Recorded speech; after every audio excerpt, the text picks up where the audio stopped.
I'm Amey. I'm a professor of geography and geology. And this is Jacqueline Gee. She's a professor of deaf culture and American Sign Language, or ASL. And we both work at Kent State University.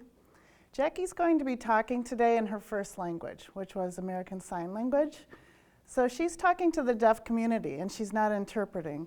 So this is rather unique, because usually she's in an interpreter role, just saying what I'm saying in sign language. So she's speaking in her own language, which is really exciting. So I wanted to talk about how this topic came about. We found this chasm facing US American deaf education and culture. So it happened that this deaf student, she was a struggling student, and she asked if the geography department could provide a note taker. So we were discussing this as geography professors, and we said, why does she need a note taker if she already has an interpreter? So I asked Jackie, I said, why does she need a note taker? She said, that's because all of the words in English there's no sign for. And so she's struggling. She needs all the notes. She has to memorize every single word. So not only that, but I was asking my other professor, she said, what is she, Spanish? Why does she need everything in English? And so I started corresponding with this student. I soon realized that her English level was very, very low in her emails to me. And I was very surprised by this. This drew us together to research this topic that we're talking about today, the low level of education in English. So globally, 80% of the world's 70 million deaf have no access to education. It's true, though, in the United States, we do have access to education. So what is the problem here? So the problem is there's still a gap in language acquisition. So 95% of deaf children have hearing parents. The problem being they don't learn ASL. So here they are thinking, well, in 5 years, my child's going to learn English, then we're going to have some great communication times. So but the problem being from 0 to 5 years is the time when you need language acquisition. So you even have a place in your brain where you make connections. It has to have a place to go in order to aid in learning. So the learning parent thinks that, oh, well, I'll just wait till they go to school. But in fact, when you go to school, for 137 years, the deaf community has capped out at a 4th grade level. So this is shocking to us. What is going on? Why are they at a 4th grade level in literacy? So we thought, what if there was college-bound seniors who read at a 4th grade level and wrote at a 4th grade level in English? They'd shut the school down. So this seems to be okay for deaf students. So how did this happen? How is it that that's okay and they've been passed along? So we found out that in 1880 there was a deaf conference in Milan, and they decided for the deaf's benefit, in order to fit into hearing society, that they would now institute oralism. And oralism is basically lip reading. You're going to mouth the words. A lot of their education is based on speaking English, even though they have nothing to tie that to. So sign language was forbidden around the world. So there were some deaf schools that still maintained both, but for the most part, oralism became the mode of operating. So let me just give you a little feel for what that's like.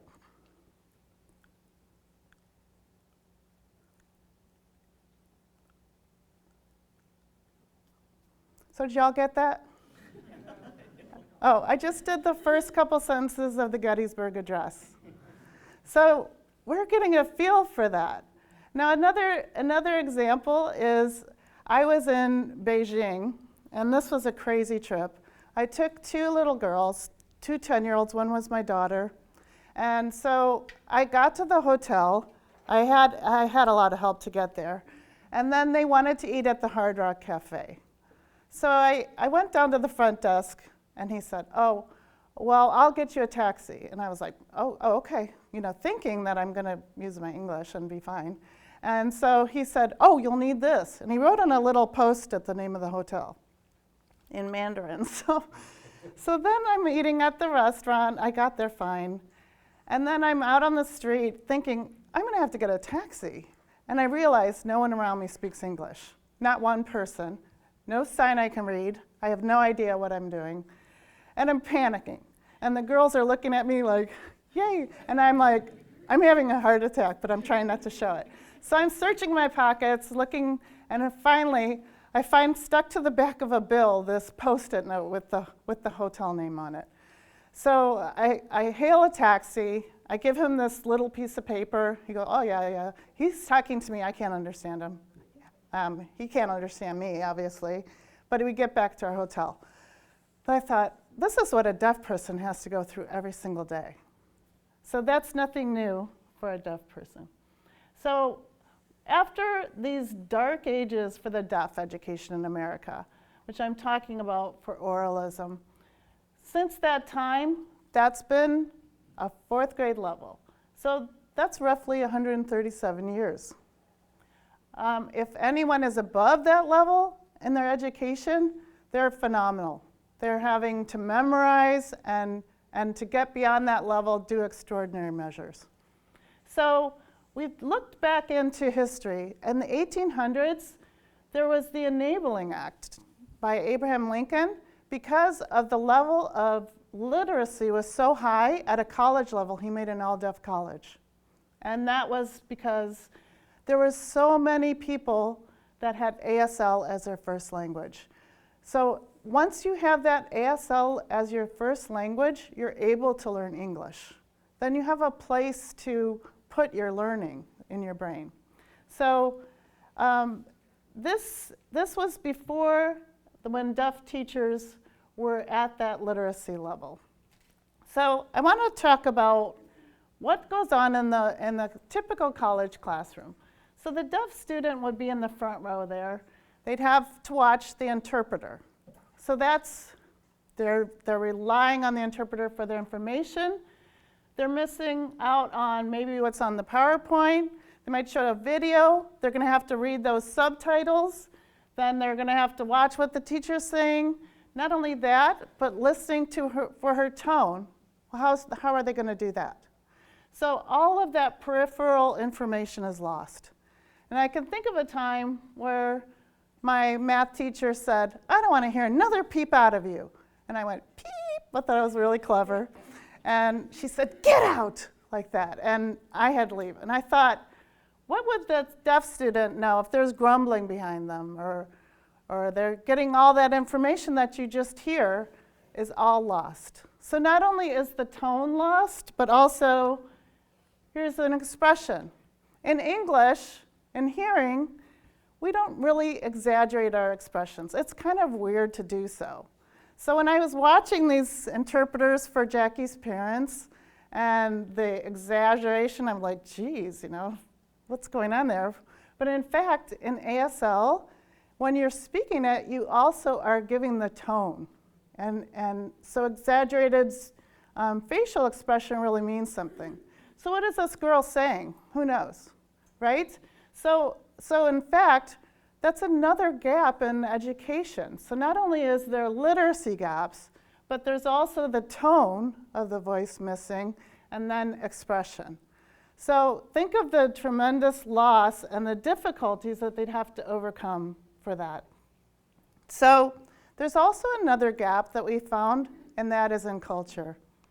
So this top picture here is a picture of Jackie's grandfather when he graduated from high school at the Ohio School for the Deaf.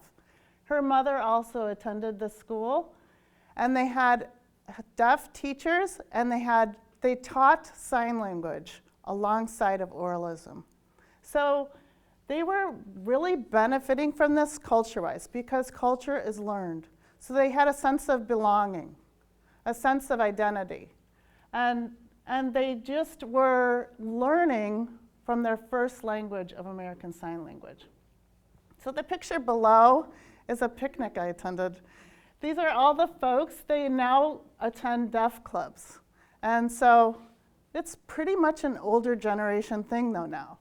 So they have been friends for ages, since they were in school together. And they have community. And so this is really cool, but it was so strange. There was a bunch of people at this picnic completely silent. And I'm like whispering to Jackie, can I have a fork? You know, because it was just so bizarre. I thought, how could all these people be here not making any noise? So what really strikes me, though, is the difference between her parents. Now, Teddy, her dad, he's there at the ball cap. He was from a huge all-hearing family, and he was the only deaf.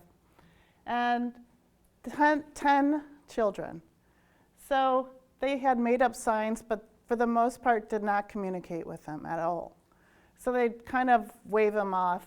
And he was dropped off with his suitcase at the Kentucky School for the Deaf, and the parents said goodbye.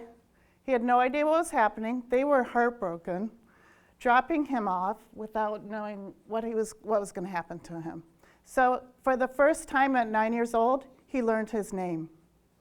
He had never known his name before that, and he learned American Sign Language. And they also taught him a trade, so he was a printer. He was a tax-paying citizen. And in contrast, and he reads at probably a second grade level and writes as such also.